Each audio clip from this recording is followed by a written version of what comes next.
And we're live.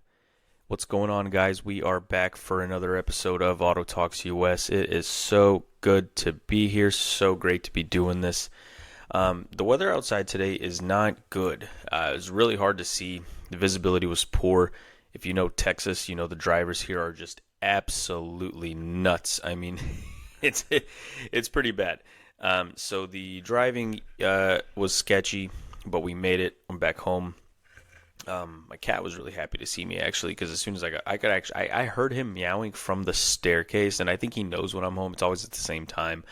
And so, yeah, I just definitely heard the meowing before I got to the door, and he was stoked. As soon as I unlocked the door, every single day, he just like lays on his back and just starts kind of rolling around, showing me his tummy and all that. So super, super cute. I absolutely love it. He's my little dude. I'll tell you guys his name, actually. His name is Enzo. A lot of you guys know that. My friends, you guys know his name's Enzo. Enzo is my boy. Funny story, when I originally got him, his name was Kevin. He doesn't look like a Kevin. He doesn't act like a Kevin.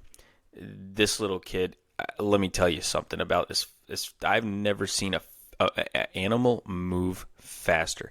The way he can change direction and the way he ends up in a different room before you can even look or change the direction of your head, he is already there. I go, this kid is fast. That is one fast kitty. And my buddy's like, well, you're that Shelby guy, right? And like the whole thing with Carroll Shelby and Enzo Ferrari is like, at the Le Mans, 1966 and 67, it was always just these rivalries with Carroll Shelby and Enzo. And so the name was like, oh, dude, I should call this kid Enzo. I mean, he's as fast as a Ferrari. So that's the story behind that. Let's see here. So I wrote down, and I need to find this. I need to find this spreadsheet. So I wrote down a topic for today that I wanted to talk about. So let me pull that up. And I know it's a little bit unprofessional. I should have already had this prepared. But to be honest with you guys, I'm a little bit tired. It's been a long week. I was in Tennessee for 3 days. And then, on the way, coming back, of course, it's an hour later, you're tired. So effectively 4 days lost. And, then, we had to record a couple episodes with a guest. So I apologize for riffing off the cuff on this one, but it is going to be an interesting episode, and so I hope you guys are really excited. This episode is going to be very, very interesting, and I'll tell you why. We're going to be talking about Jaguars, not just any Jaguars. I want to spend a little bit of time on this episode talking about my personal experiences with the XJR-15 and the XJ220. For those of you that don't know what either of those cars are, that's okay.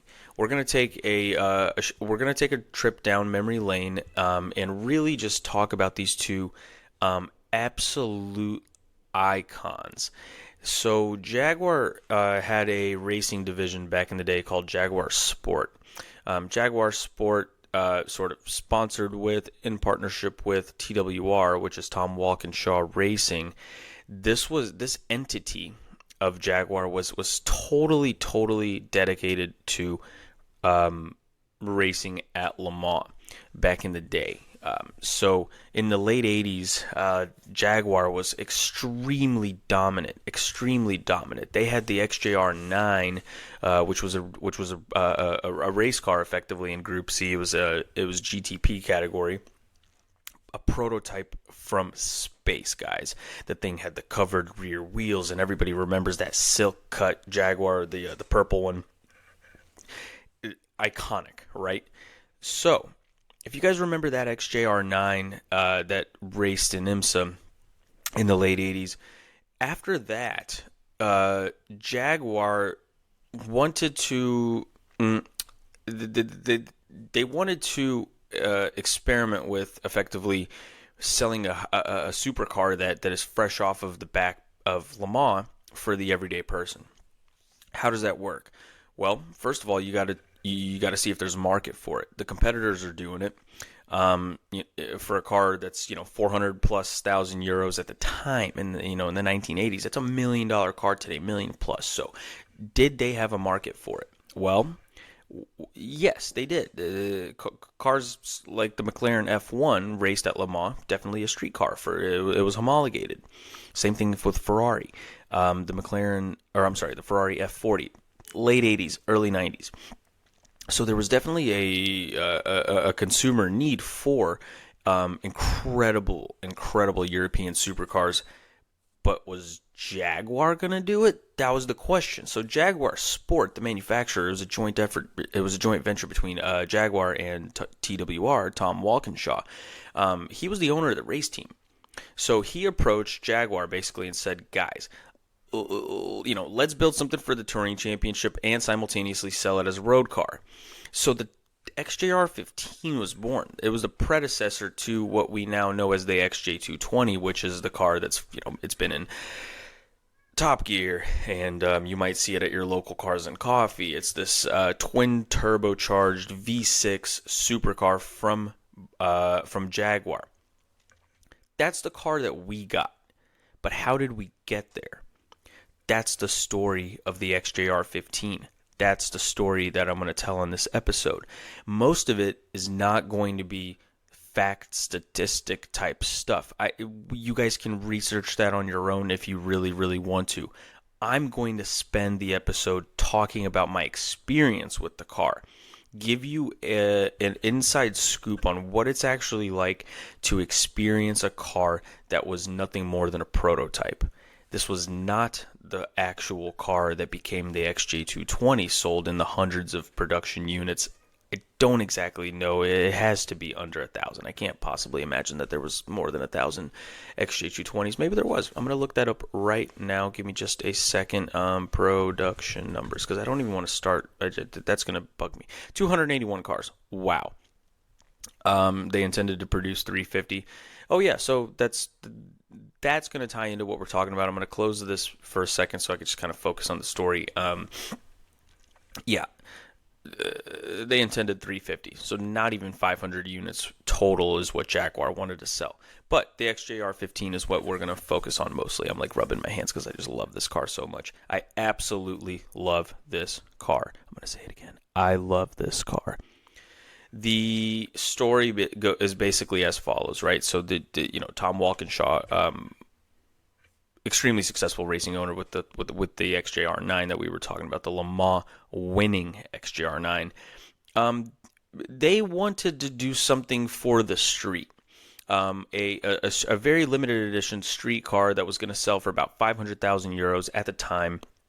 Something that was effectively like the competitors, a supercar that is kind of loosely based on a Le Mans winning vehicle, or at the very just any winner. Ferrari kind of wanted to go the whole Formula One route.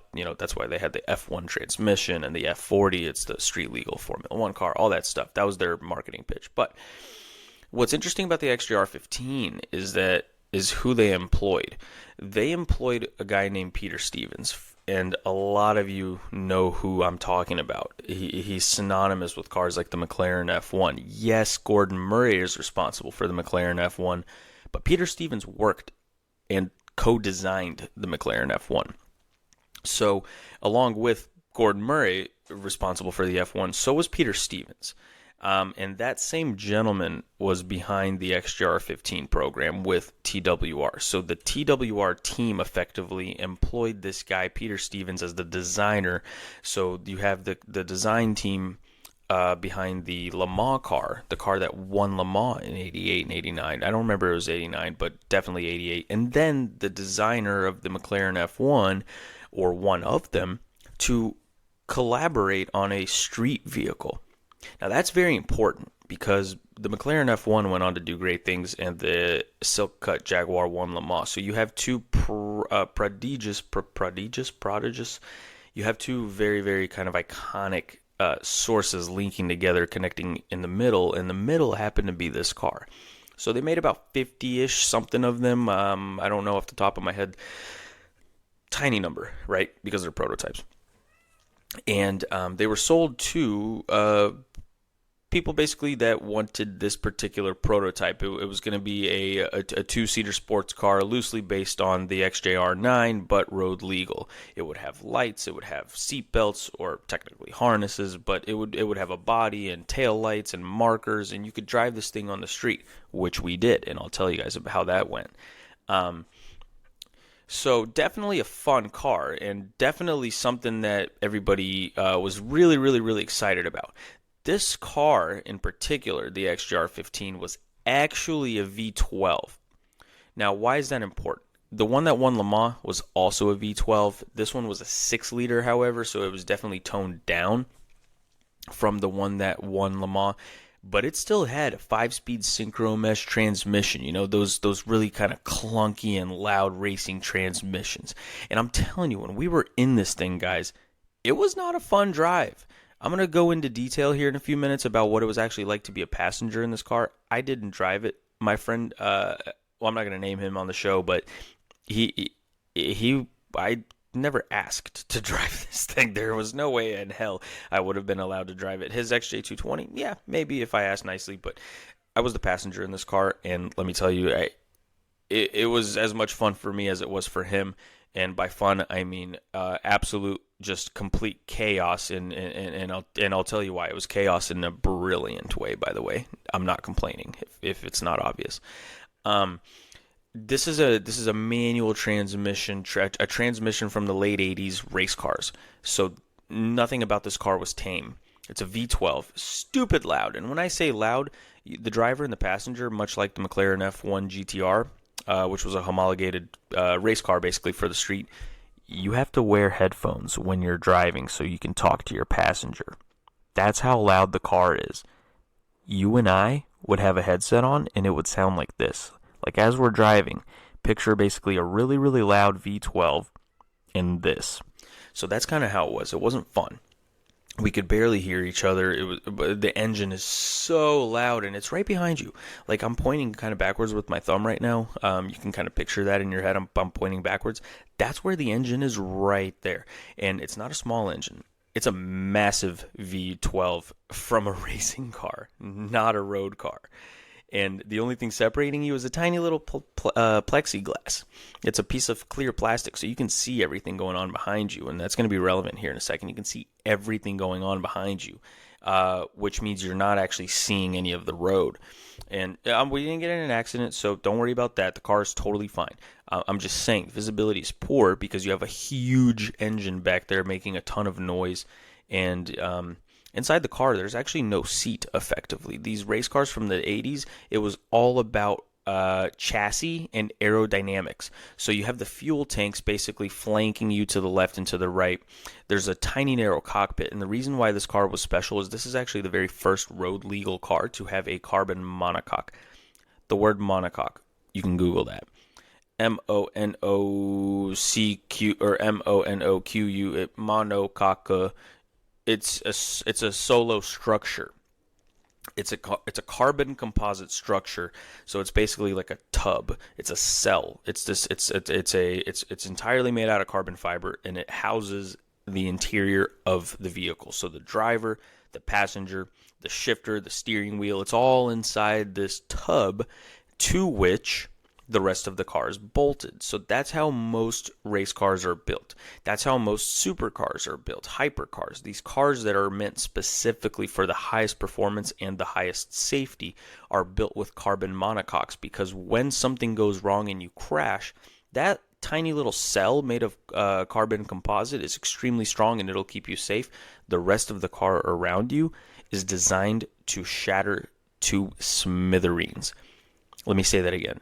The rest of the car is fundamentally designed, to shatter around everything else inside the driver. The safety cell, that carbon tub, is what's meant to keep the driver and the passenger inside the car safe by being the most structurally safe part of the car.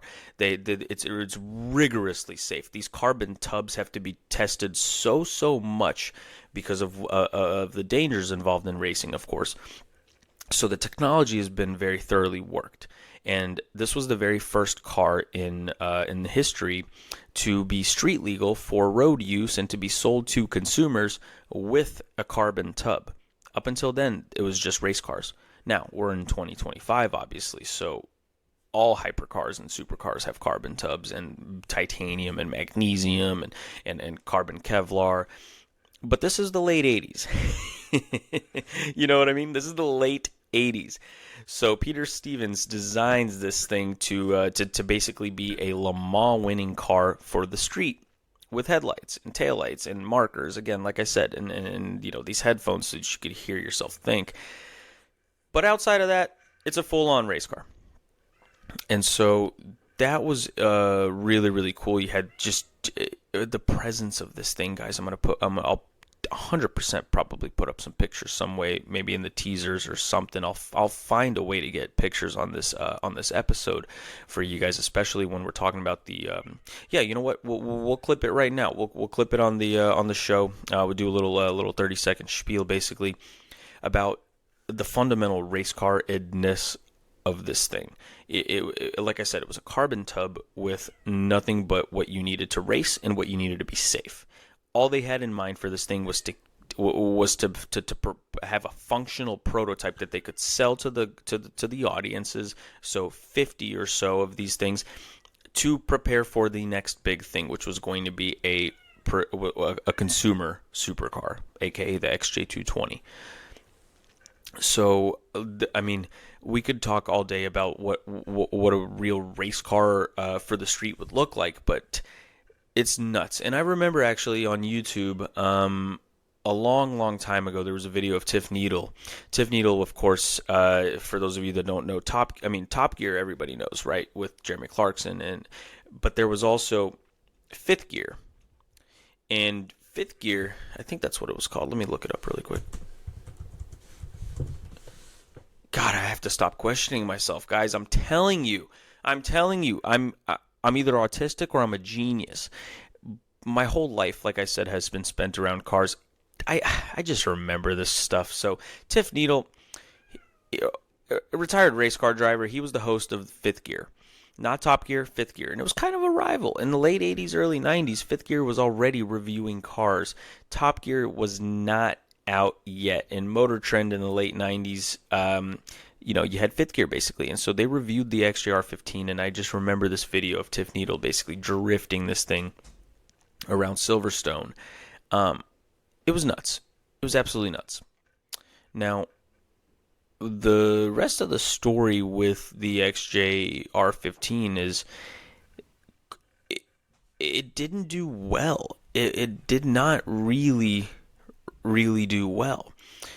So the reception was decent, but the car had way too much oversteer. It was simply too powerful. This, again, was seriously a Le Mans car for the street. So it was very, very overpowered. Overall, the car was pretty good. But people just said for a contemporary type of vehicle, it was just unimaginable. I think the rest of the story is basically they couldn't pull off enough sales for the V12, or maybe the XJR-15 with the V12 just I don't think the reception was very good. So they unfortunately dialed it down to a V6. And that's what we got with the XJ220. The XJ220 was a phenomenal supercar. And don't get me wrong, it was without the XJR-15, we wouldn't have had the XJ220. They needed to sell something so raw and so crazy that the general public would kind of go for something different, which of course was the XJ220. It had a V6 twin turbo, making quite a lot of horsepower. Actually, it was like 500 horsepower, which back then was a lot out of a V6. But of course, everybody wanted a V12 until the V12 gets you, and I don't think that even made that much more power. As a matter of fact, well, I guess with boost, it probably made less. I don't know. Either way, it was never meant to be. The car didn't get a V12 for the production run. 200 and something units were sold. They wanted 350. and it quickly became one of the most expensive cars of all time. Even then, again, $400,000 was huge. They're beautiful, they're amazing. So you guys can look at them yourselves. Now, let me just tell you about how my story with it. I have a friend here in Dallas who several years ago really helped get my automotive photography career off the ground. This gentleman shared with me his Porsche 964 Targa. Absolutely crazy car. It's a turbo car.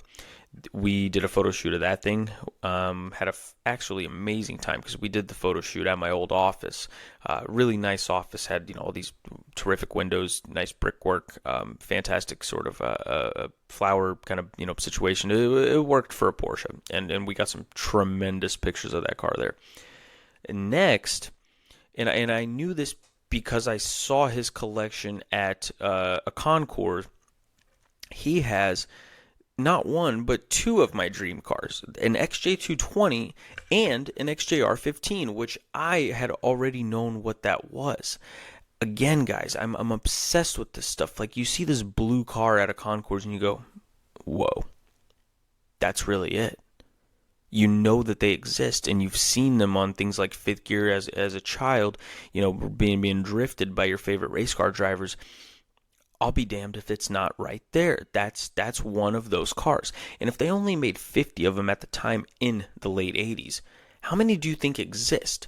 Because a lot of them were raced. And so we all know what happens when you race stuff. You break stuff. You race it, you break it. And again, it's a prototype. It wasn't an actual car that was put into production. So everything on it is bespoke. Chances are when you break stuff like that, you're breaking it for good. You're not going to have those things remade by the manufacturer after the fact when something is in prototyping, because the prototyping stage is pre-tooling. You haven't developed the tooling for the molds. A lot of times when you're manufacturing stuff, you'll make a set of something in order to prototype, and you'll use those particular parts, you'll reuse them, you'll repurpose them. A certain manufacturer might make four different vehicles out of the same parts, and it's called repurposing. So the reason that it's a prototype is because you haven't made the tooling yet. In manufacturing, tooling is what you need to create in order to mass produce something. So if I wanted to make 50 iPhones, I would have to make a prototype and create the tooling to reproduce that iPhone, and then you would make molds, and you would make the same chips, and you would make the same motherboards and fatherboards and everything. But you can't do that until you've created successful prototypes. So the XJR-15 was the successful prototype for the XJR-220. If you crashed an XJR-220 or an XJ220, Jaguar could very easily fix it for you because they had service centers. You could take it to the dealership. It was sold by the dealership. But the XJR-15 was the prototype. If you 5 years later, 6 years later, if something happened, it would be a nightmare to fix. Now, it's not impossible, because the only reason that I know that is because the car that put this all together, the car that I rode in, it was raced. It was raced in Japan. It was the only one that was raced in Japan. This XJR-15 was actually ran by some sort of university racing team or something along those lines. It was owned by some sort of racing team. As an XJR-LM, and eventually it made its way around to Australia. And after it got to Australia, the gentleman in Australia basically is a old V12 race car repair sort of aficionado. He's repaired everything from Le Mans Aston Martins to this car, obviously, and other Le Mans vehicles. And so he had this car. It was one of the original XJR-15s. It went from being blue to then white. In Japan, it raced with a white livery and a really crazy body kit. Then he brought it back to stock. Can you believe that? Completely stock. And when I say stock, he brought it back to the way that TWR built it, a completely maniacal race car for the street. They did make a couple yellow ones. I've seen a yellow one in person during Monterey Car Week, but very, very seldom. I don't know how many yellow ones they made, because there was this racing there was this race back in the 90s. It was all XJR-15s, and there's a famous video of like probably half of them all racing each other around Monaco. Super, super, super cool. It was one of those like pre-races for the Formula One race where you just had a bunch of these blue XJR-15s all rocking different chassis numbers, stickers on the side. The coolest thing you'll ever see. Like literally just, it's insane. Where I was going with this is, I rode in a blue one. This is the car from Japan. It was brought from Japan to Australia, from Australia sold to the gentleman that I know here, who had purchased it. So he in his collection had an XJR-15 and the XJ220, the XJ220 being purple. And so it's really crazy. And this gentleman, by the way, he's a race car driver, just FYI. So while I was talking, I did locate the article. So the car, when it was in Japan, was ran by Tokai University's hybrid XJR-15 Mule. If you find Panos Q9 story a bit crazy, fasten your seatbelt. Yoshimasa Hayashi is a former Nismo engineer responsible for the VRH35 engines. No way. First found in the R89C and the R90C. Oh my gosh, guys, the R90C. I could do a whole episode on that Nissan. Look up the Nissan R90C at the end of this episode, guys, please.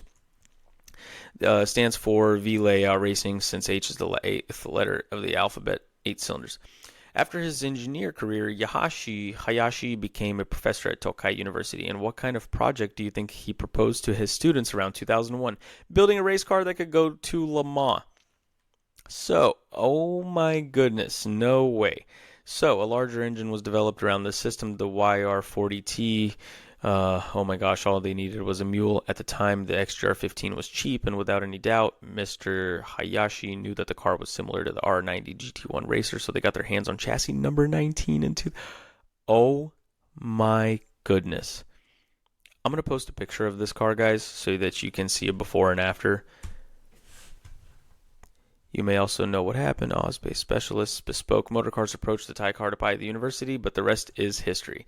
There you go. And so Bespoke Motorcars, that's the guys in Australia that I'm talking about. They approached Tokai University to buy the car. So he bought the car as the racer in Japan, and I know this because I remember the pictures. Wow.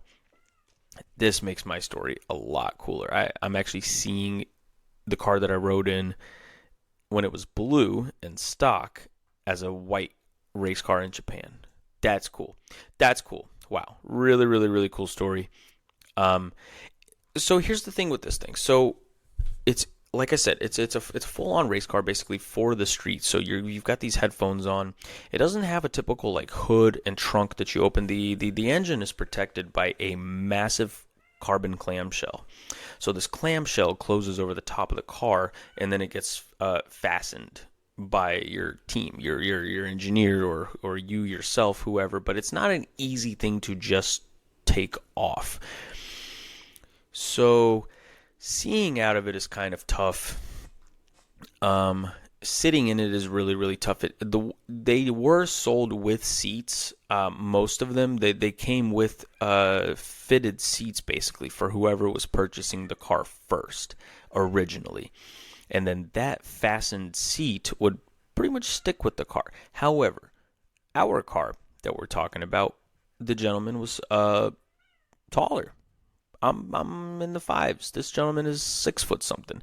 So for these situations, the seats were actually yanked out, and the racing harnesses were repositioned in a way to where there was just a soft pad. Again, as I mentioned, this is a carbon Kevlar tub, so the whole car is just a piece of carbon fiber. It's like a bubble that you sit in. So when you take the seat out, you just have like a bench made of carbon fiber. It's just a it's a carbon fiber like flat bench thing with a pad on it for your butt and a pad for your back, and then the harnesses. So that's how he and I sat. We sat pretty much nuts right on the carbon, with his feet obviously in the pedal box. It's a squared off pedal box like a race car. I did not have foot space, so my feet rested on top of the fire extinguisher. If it sounds crazy, it is crazy. I promise it is technically a passenger seat. I was inside the crash structure, and it has a passenger door. It is effectively a passenger seat. It's just not a seat. I had my own seat belt. I had a harness on. I had my headphones. There was a pad. So he and I had the same level of safety. He just had a foot box, and I did not have a foot box. But it was still inside the crash structure, so my feet would have been protected just like his. It's a fantastic, the safety cell, the carbon fiber monocoque is a genius, revolutionary sort of breakthrough in safety. We're blessed that supercars are made this way now, because at 200 miles per hour, the force of coming to a dead stop is what kills you, not the speed. And so, like I said, I reiterated it, it's designed to shatter, because when you shatter something, all of the forward inertia in that accident goes basically in a million directions with the impact of the crash. All of it is absorbed in the spontaneous just combustion of all the bits of carbon in that car. And so what you're left with is a stationary cell with the people inside it after all the force has been exerted through the parts breaking. Whereas if you have a metal car, metal folds like an accordion. It doesn't shatter into many bits, and it makes the forces of that impact travel all the way through the chassis of the car, affecting everyone inside. Whereas if you have a structure that shatters into a million different bits, it's incredibly expensive to do, because you're working with carbon fiber, which on a sort of on a molecular level is designed to shatter upon impact instead of bend or fold like metal.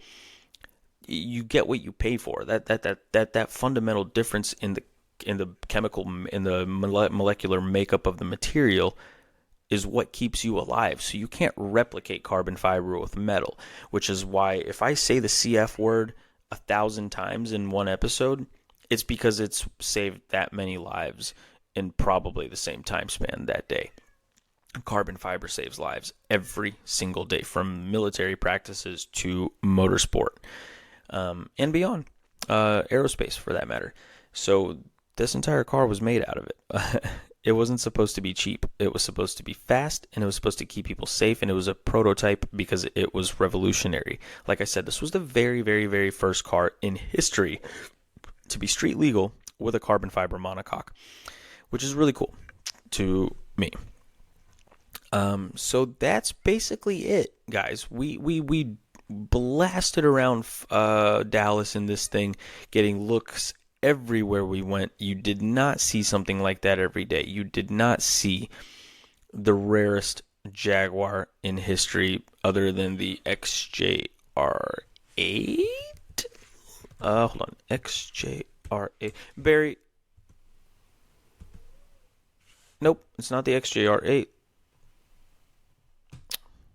Which XJR-8 and XJR-9 were almost the same car in my opinion, but that's basically what the XJR-15 is based on. That's not the one I'm thinking of. I think it's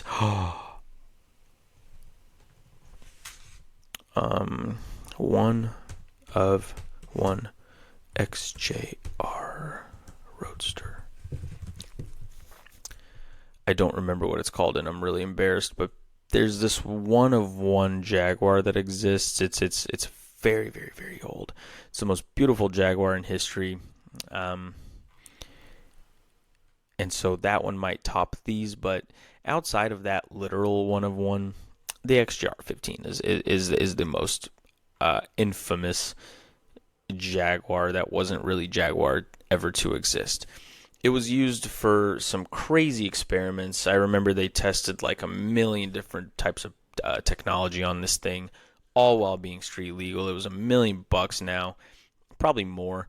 It's been in that $1 million price range for a while. And while I am an automotive consultant, and while I do help collectors and buyers find their dream cars every single day, this one would be tough. This would require at minimum 3 phone calls. Totally kidding. I have no idea where to find one of these, but yeah, if you're interested in supercars, you can always hit me up. The links are in the show. We do exotic car consulting.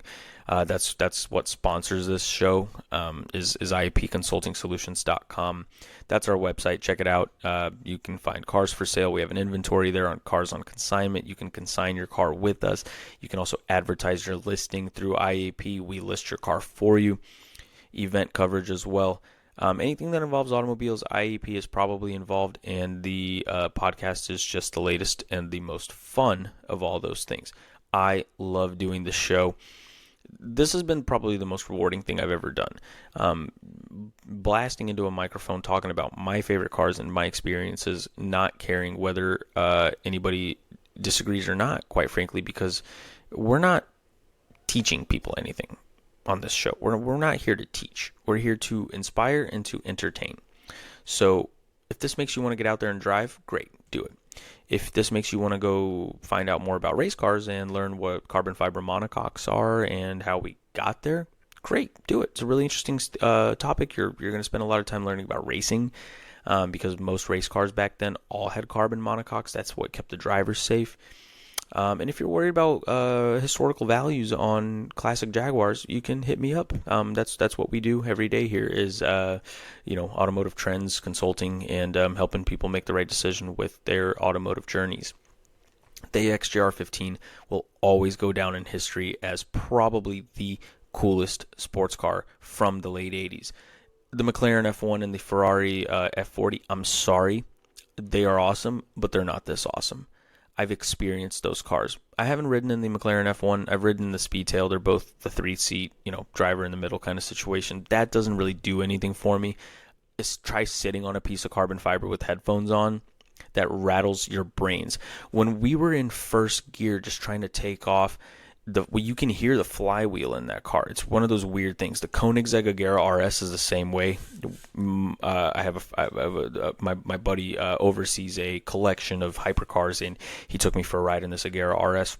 Did way over the speed limit in most of your guys' states by probably at least 2x, if not 3x. And you can hear the crankshaft in the Koenigsegg. It's a really weird thing. It's in a lot of cars that the crankshaft of the engine is not something that you hear. In the Koenigsegg, it's something that you hear very, very loud. It's and in the Jaguar. So when you were getting going in first gear, you hear the exhaust behind you, the power, that sort of torque in the back of your spine, but you also hear that engine really, really loud. And so every single tiny little sound, you feel it, you hear it. As an owner of that car, I wouldn't be able to drive 5 minutes. I would be so afraid that something is not right because you don't know what you're hearing. This isn't a car that you can drive so often that you actually learn all of its quirks. When the engine is cold versus warm versus hot, it'll sound 3 different ways. And if you don't drive it often enough, you don't really know what you're getting into. And so it's always going to be a little bit sketchy. We had to pull over several times just to make sure that everything was okay. Because like I said, this is a prototype car. So it's not like we're calling Jaguar if something goes wrong. This car's been out of production for almost 40 years. You know what I'm saying? The people that might have built the parts back in the day are in their 70s and 80s, if not dead. So most of your support behind this car relies on people that are from that era or specialty parts makers who can retrofit a part from something else to make it seem like it came there, or manufacture it from scratch, or a combination of both. There's always ways to keep these cars running. I'm not trying to make it sound like it's impossible, but if you can mitigate the risk by just simply not driving the car, you will. And that's why you guys, unfortunately, are not going to see one on the road. You're probably going to see one at Quail or at Concours, something like that. Chances are one of these won't be caught driving around just willy-nilly around town. We were kind of ballsy. We were kind of nutty. We took that car out for a few hours around Dallas on the roads, in the public. We drove in Plano on the tollway. I can't imagine what it looked like from the outside, but I can tell you sticking my hand through the tiny little 4x3 plexiglass triangular window was crazy. And if you guys are interested in learning more about the car, I am going to put a link in the description to the XJR-15 so you guys can get some more pictures and just get an idea of what I'm actually talking about, because I can't reiterate enough how unnormal this car is. And the tight space that you're driving in, the steering wheel has this little arch in the bottom for your knees because that's how close you're sitting. It's a full race car. And with that, guys, please like, subscribe, follow the show. I hope you guys are enjoying. If we need to do something differently or if you have any thoughts or criticisms, please let me know. I'm trying to be quiet because we're in the mobile studio today. We are going to be back with another guest next week. Stay tuned. We have another episode coming out on Sunday, and I will see you guys next time. Thank you so much for joining me on the show. It is amazing to be here. We're coming up on 40 minutes, and I think that's my time. You guys have listened to me enough today, so I love you. Can't wait to see you next time. Have a wonderful day.